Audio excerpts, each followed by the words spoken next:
Los músculos que nos permiten hacer abducción son el glúteo mayor, que se origina en la porción posterior del ilion, posterior a la línea glútea posterior y en la cara dorsal de sacroilicoxis. En su inserción, la mayoría de las fibras terminan en el tracto iliotibial, que se inserta en el cóndilo lateral de la tibia. Su función es extender el muslo flexionado y ayuda a la rotación lateral y abduce el muslo. El glúteo medio se origina en la cara lateral del ilion, entre las líneas glúteas anterior y posterior. Se inserta en la cara lateral del trocánter mayor del fémur.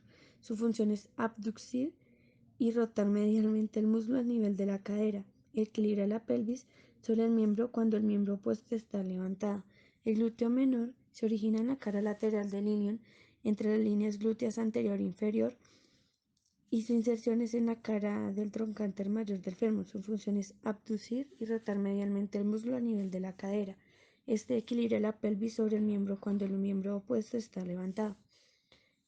El obturador interno se origina en la cara pélvica de la membrana obturatriz y el hueso circundante. Su inserción es en la cara medial del trocánter mayor del fémur y su función es rotar lateralmente el muslo extendido y abduce el músculo flexionado a nivel de la cadera. El músculo periforme se origina en la cara anterior de los segmentos sacros 2 a 4 en el ligamento sacrotuberoso.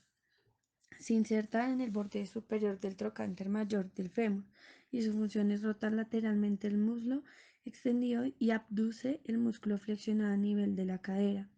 El tensor de la fascia lata se origina en la espina ilíaca anterior superior y en la porción anterior de la cresta ilíaca.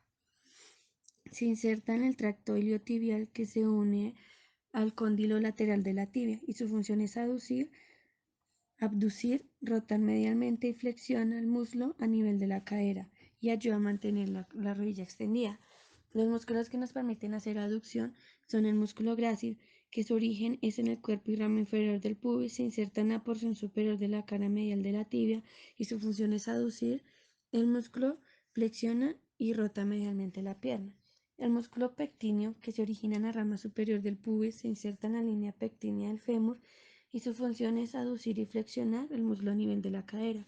El aductor menor, su origen es en la parte más superior de la rama isquiopubiana, se inserta en el tercio superior de la línea áspera del fémur y su función es aducir y flexionar la articulación coxofemoral.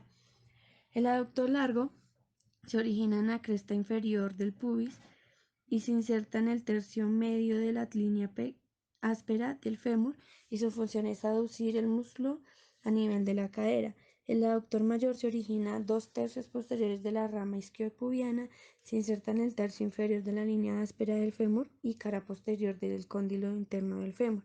Su función es aducir y flexionar el muslo. En este movimiento encontramos una palanca de primer género, donde el fulcro es la articulación coxofemoral, la fuerza se encuentra en el glúteo medio y la resistencia en el peso del cuerpo. Para empezar a hablar de la articulación coxofemoral, tenemos que tener en cuenta que la articulación es la más proximal de las articulaciones que constituyen el miembro inferior. Está compuesta por el hueso coxal, cuya cavidad es acetabular, que acoge la convexidad formada por la cabeza del fémur.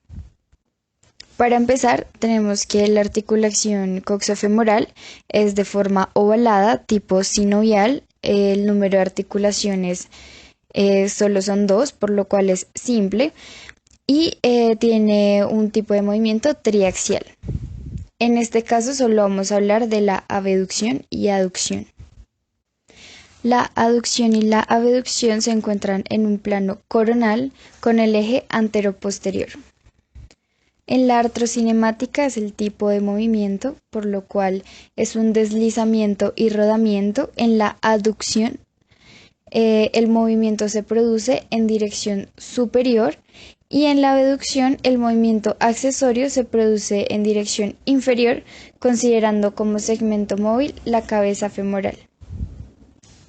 Para terminar, en la abducción usamos ligamentos, los ligamentos que se van a tensar son el ligamento redondo, el ligamento iliofemoral en su porción medial y el ligamento pubofemoral. Y los que se van a relajar es el ligamento iliofemoral en su porción lateral. Y en la abducción se van a tensar los ligamentos redondos, el iliofemoral en su porción lateral, y los que se van a relajar es el ligamento iliofemoral en su porción medial y el ligamento pubofemoral.